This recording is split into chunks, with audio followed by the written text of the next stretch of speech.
ฮัลโหลสบายดีแฟนเอฟซีทั้งหลาย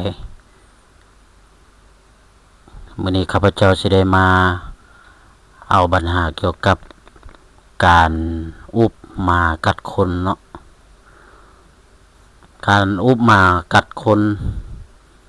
มีคือแนวใดเราจะมีตัวอย่างมาแนะนำและก็มาชี้แจงมาอธิบายมาวิเคราะห์ใส่กับมาตราของกฎหมายโดยเฉพาะคอมเมนต์ประมวลกฎหมายแพ่งที่เราได้เรียนรู้นำกันในระยะผ่านมาว่ามันมีคืออะไรปัญหาการอุบหมากัดคนก็เป็นปัญหาหนึ่งที่เกิดขึ้นตัวจริงในระยะผ่านมาหมากัดคนนี้ก็มีหลายกรณีแต่มื้อนี้ข้าพเจ้าจะได้มาเว้าเกี่ยวกับการอุบหมากัดคนมีคืออะไรนั้นเฮามาเข้าบทโจทย์กันเลยเนาะสำหรับตัวอย่างบทโจทย์นี่ก็คือเท่าก่อนี้สั่งเท่าขอจนบ่อยากเห็นหน้าหมายความว่าสั่งเกลียดสั่งกันเนาะก่อนี่เกลียดสั่งเท่าขอเกลียดสั่งหลายว่าซั่นซะจนบ่อยากเห็นหน้าผู้เกี่ยวมีหมาห้ายตัวหนึ่งซื้อหมาบักตูบมือหนึ่งเท่าก่อย่างกายทางผู้เกี่ยวเห็นก่ออุบหมาใส่บักตูบเล่นจั่นกัดเท่าคอจนบาดเจ็บเท่าคอไปซักยาหมดเงินจำนวน500,000 กีบจึงทวงเอาเงินดังกล่าวนำเท่าก่ออันนี้เฮามาเบิ่งบทพิสูจน์แล้วก็เยื่องใส่กับกฎหมายบางมาตราของกฎหมายเนาะประมวลกฎหมายแพ่งปัญหาที่1เกี่ยวกับการละเมิดแม่นหยังการละเมิดนี่มีวัตถุกรรมของมันก็คือวัตถุกรรมของการละเมิดนี่ก็คือชีวิตสุขภาพสิทธิเสรีภาพกรรมสิทธิ์หรือสิทธิอื่น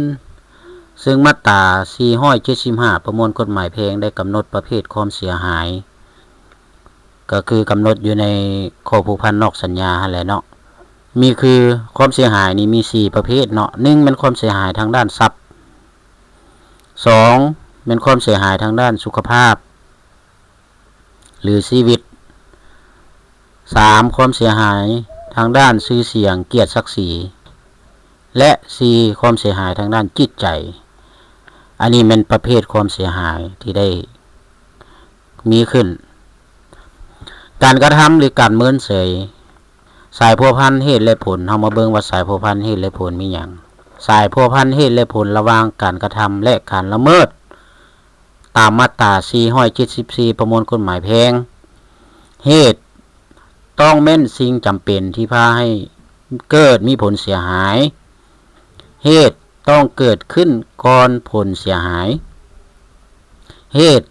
ต้องเป็นสาเหตุโดยกงของผลเสียหายนั้นการละเมิดนั้นก็ต้องได้รับการปกป้องตามกฎหมายหรือบ่โดยการพิจารณาตามจุดประสงค์ของการปกป้องของมาตรากฎหมายที่เห็นว่าได้ละเมิดนั้น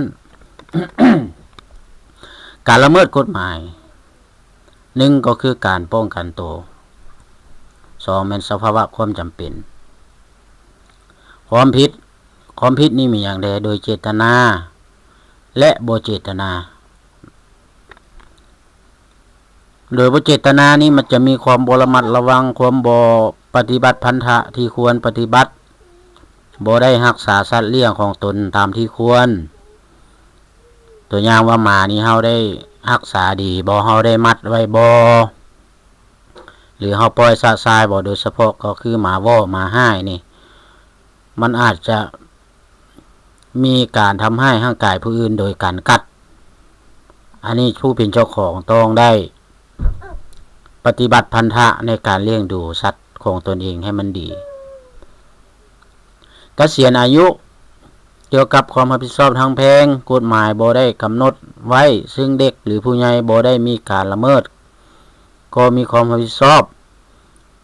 ซึ่งในกรณีนี้เด็กเป็นผู้ก่อความเสียหายผู้ปกครองจะเป็นผู้รับผิดชอบตามมาตรา487ประมวลกฎหมายแพ่งบัดนี้เฮามาเบิ่งความเสียหายที่เกิดขึ้นตามมาตรา475ก็คือ4ประเภทความเสียหายนั้นเนาะ1ก็แม่นทรัพย์สุขภาพหรือชีวิตชื่อเสียงเกียรติศักดิ์ศรีและความเสียหายทางด้านจิตใจหั้นมาเบิ่งสายพัวพันเหตุและผลระหว่างการละเมิดและความเสียหายมาตรา474ประมวลกฎหมายแพ่งเหตุต้องเป็นสิ่งจำเป็นที่พาให้เกิดผลเสียหายเหตุต้องเกิดขึ้นก่อนผลเสียหายเหตุต้องเป็นสาเหตุโดยกงของผลเสียหายเนาะอันนี้แม่นเป็นมาตราของกฎหมายที่เกี่ยวข้องกับการอุปมากัดคนนี้บัดนี้เฮามาเบิ่งวิธีแก้บทโจทย์เนาะบทโจทย์ที่เฮาได้ยกขึ้นมาหั่น อันที่1ก่อเนาะก่อนี่ทวงเอาค่าเสียหายของขอจากขอเนาะการทวงเอาค่าเสียหายของขอจากขอก่อมีความผิดชอบต่อความเสียหายที่มาของผู้เกี่ยวได้ก่อขึ้นตามมาตรา488ประมวลกฎหมายแพ่งว่าด้วยการก่อความเสียหายนั้นเป็นความผิดของก่อถ้าหากว่าการก่อความเสียหายเป็นความผิดของก่อการละเมิดวัตถุกรรมที่ถูกละเมิด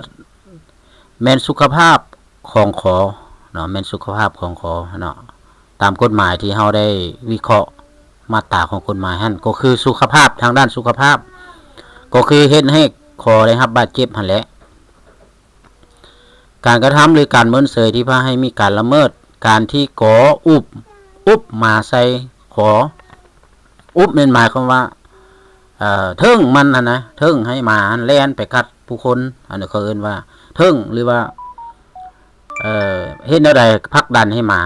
ไปกัดคนไปทำให้ร่างกายคนเนาะเอิ้นว่าอุบมาใส่ก็ได้อุบมาใส่เนาะมาได้ไปกัดคอเป็นการกระทำที่พาให้มีการละเมิดเป็นการละเมิดแล้วได้ไปเนาะตามกฎหมายเลยอย่าเห็นให้คอได้รับบาดเจ็บทางด้านสุขภาพและความเสียหายทางด้านสุขภาพนะมาเบิ่งสายผู้พันเหตุและผลนี่การที่อุบมาใส่ของก่อหั่นเป็นต้นเหตุหรือเป็นสิ่งจำเป็นที่พาให้มาหั่นกัดคอซึ่งเห็นให้ผู้เกี่ยวได้รับบาดเจ็บการอุบมาใส่คอนั้นเกิดขึ้นก่อนการกัดและการได้รับบาดเจ็บของคอนี่อันนี้มันกงกับประเด็นของกฎหมายเลยเนาะเหตุต้องเป็นเหตุโดยกงของการละเมิดอันนี้หมายความว่าปัญหาตัดสินก็แม่นว่าการกระทำของกอได้เพิ่มความเป็นไปได้ตัวจริงภาวะวิสัยให้แก่การละเมิดสุขภาพของคอในระดับใดหนึ่งที่แน่นอนหรือบหมายความว่าบอนุญาตให้การละเมิดเกิดขึ้นนอกความเป็นไปได้ตัวจริงการอุบมาใส่คอของกอหันได้สร้างความเป็นไปได้หรือเงื่อนไขให้เกิดมีการละเมิดการอุบมาเป็นต้นเหตุของการละเมิดทางด้านสุขภาพของคออันนี้ตรงประเด็นเลยกับกฎหมายเห็นว่าการละเมิดกฎหมายเนื่องจากว่าการอุบมาใส่คอของขอบ่แม่นการป้องกันตัวหรือสภาวะความจำเป็นจึงเห็นให้การกระทำของผู้เกี่ยวหันผิดกฎหมายเนาะหรือว่าขัดกับกฎหมายความผิดอันที่1มีอย่างขอจะมีความผิดถ้าหากว่าผู้เกี่ยวได้กระทำโดยเจตนาหรือกระทำด้วยความบ่ระมัดระวัง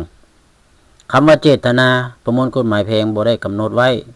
แต่นิยามคำว่าเจตนาหรือการกระทำโดยเจตนาได้กำหนดไว้ในมาตราที่14ประมวลกฎหมายอาญาพุทธเนาะการ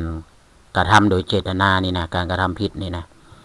แม้นประมวลกฎหมายอาญาได้กำหนดเกี่ยวกับโทษเกี่ยวกับการกระทำผิดต่างๆการกระทำผิดโดยเจตนาแม้นการกระทำผิดหรือการเมินเสยซึ่งผู้กระทำผิดหู้ว่าการกระทำหรือการเมินเสยของตนเองนั้นเป็นอันตรายให้แห่งต่อสังคมและก็คาดคะเนได้ถึงผลเสียผลสะท้อนของมัน แต่ก็ยังจงใจเฮ็ดและปะปล่อยให้มันเกิดซึ่งในนี้2องค์ประกอบสำคัญของเจตนาแม่นความรับรู้และการจงใจของผู้กระทำผิดหรือความรับรู้และการจงใจของผู้ก่อความเสียหายความผิดและความรับผิดชอบของผู้บุคคลต่อกับการกระทำของตนนั้นแม้นย้อนรู้ว่าพฤติกรรมของตนเป็นสิ่งที่บ่ดีงามแต่ก็ยังละเมิดหรือก่อความเสียหายให้บุคคลอื่นนิยามดังกล่าวก็นำมาใช้ในสายผูกพันทางแพ่งเพื่อพิสูจน์ความผิดของผู้ก่อความเสียหายได้เช่นกันถึงแม้ว่าประมวลกฎหมายแพ่งบ่ได้กำหนดไว้ก็ตามคำว่าการกระทำผิดด้วยความบ่ระมัดระวังหรือการกระทำผิดด้วยความบ่เจตนาก็ได้กำหนดในมาตราที่15ของประมวลกฎหมายอาญาการกระทำผิดด้วยความบ่ระมัดระวังแม้นการกระทำหรือการเมินเฉยซึ่งผู้กระทำผิดคาดคะเนได้ว่ามันอาจสร้างผลสะท้อนหรือผลเสียหายที่เป็นอันตรายต่อบุคคลอื่นแต่ถือเบาเชื่อว่ามันจะบ่เกิดอันนี้มันเอิ้นว่าประมาทนั่นแหละหรือบ่คาดคะเนทั้งที่ตนเองมีความสามารถที่จะคาดคะเนได้ผลสะท้อนดังกล่าวจะเกิดขึ้นทั้งที่ตนเองสามารถรับรู้และก็ควรจะคาดคะเนแต่ผู้เกี่ยวหรือว่าตนเองบ่ต้องการคาดคะเนอันนี้เขาเอิ้นว่าเลินเล่อเนาะผู้กระทำผิดหวังว่ามันจะบ่เกิดขึ้นแต่ถือเบาผู้เกี่ยวบ่ปฏิบัติพันธะของตนจึงเฮ็ดให้มีการละเมิดกฎหมายและความเสียหายที่เกิดขึ้นความผิดและความผิดชอบของบุคคลต่อการกระทำผิดโดยบ่ระมัดระวังนั้นย้อนผู้เกี่ยวรู้ว่าพฤติกรรมของตนเป็นสิ่งที่บ่ดีงามแต่ก็บ่ระมัดระวังเพื่อบ่ให้มีการละเมิดฉะนั้นผู้กระทำผิดจะมีความระมัดระวังถ้าว่าผู้เกี่ยวบ่ปฏิบัติพันธะของตนที่ได้กำหนดไว้หรือตามประเพณีปฏิบัติทั่วกันไปอยู่ในสังคมถึงว่าบ่ได้กำหนดไว้ก็ตามตัวอย่างท่านหมอบ่กวดกาใบสั่งซักยาก่อนมอบใบสั่งยาให้นางพยาบาลซักยาให้คนเจ็บการขับขี่รถไวเกินขอบเขตที่ได้กำหนดไว้ของผู้ขับขี่ถ้าผู้เกี่ยวยังละเมิดหรือบ่ปฏิบัติพันธะนั้นผู้เกี่ยวก็มีความผิดและต้องรับผิดชอบต่อความเสียหายที่เกิดขึ้นหลักการดังกล่าวก็นำมาใช้ในสายผูกพันทางแพ่งได้เช่นกันเพื่อพิสูจน์ความผิดของผู้ก่อความเสียหายเช่นเดียวกันถึงแม้นว่าประมวลกฎหมายแพ่งบ่ได้กำหนดไว้ก็ตามสรุปก็คือก็มีความผิดเนื่องจากว่าผู้เกี่ยวรู้ดีว่าการอุปมาใส่ขอนั้นมีความผิดมีความเสี่ยงที่มาจะไปกัดขอและก่อให้เกิดความเสียหายทางด้านสุขภาพหรือว่าได้รับการบาดเจ็บของขอผู้เกี่ยวจงใจเฮ็ดมีเจตนาและมีความผิดซึ่งต้องได้ใช้แทนค่าเสียหายนั้นแม่นเงินค่าปิ่นปัวจำนวนเงิน 500,000 กีบอันนี้เป็นบทความทางด้านกฎหมายเกี่ยวกับการอุปมาใส่คนหรือว่าอันนี้เป็นเจตนาอันหนึ่งที่บุคคลใดหนึ่งเกิดมีการเกลียดชังกันแต่บ่อยากกระทำโดยกงแต่กระทำโดยทางอ้อมโดยการอุปมาใส่ให้ไปกัดมาที่ตัวเองเลี้ยงมาก็ได้บอกได้สอนมันก็มีความรู้ฟังความเจ้าของมันถ้าเฮาสั่งมันไปใส่มันก็ไปเพราะฉะนั้นการที่เฮาอุปมาตัวเองนี่นะไปกัดคนอื่นนี่ถือว่ามีความผิดทางอาญานะความรับผิดชอบทางอาญาและก็มีความผิดทางแพ่งก็มีต้องมีความรับผิดชอบทางแพ่งแน่นอนและความรับผิดชอบนี้มันจะมี2ประเภท1ความรับผิดชอบทางอาญา2ความรับผิดชอบทางแพ่งมันต้องไปคู่กันแต่เนื่องจากว่า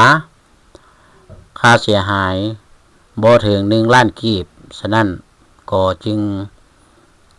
ความรับผิดชอบทางอาญาของผู้เกี่ยวจึงตกไปกระชั้นผู้เกี่ยวยังแต่มีความรับผิดชอบทางอาญาทางแพ่งก็คือการใช้แทนความเสียหายมี4ประเภท1แม่นความเสียหาย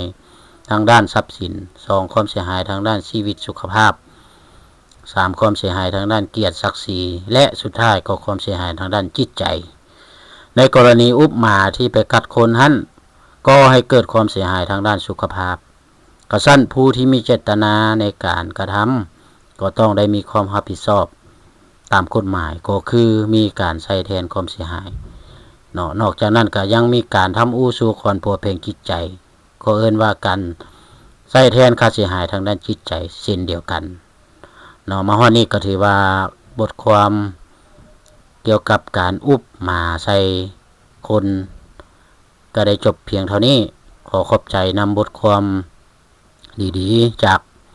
ปึ้มบทความกฎหมายของท่านคำพิษสมวรจิตผู้เขียนปึ้มนี่ออกมาข้าพเจ้าได้ยิบยกเอาปัญหามาอ่านและก็มาอธิบายให้กับบรรดาท่านได้รับรู้มาฮอดนี้รายการเรียนรู้กฎหมายเราก็จบเพียงเท่านี้และสำหรับ EP นี้ก็สิได้จบเพียงเท่านี้แล้วพบกันใหม่ใน EP ต่อไปขอกล่าวคำว่าสบายดี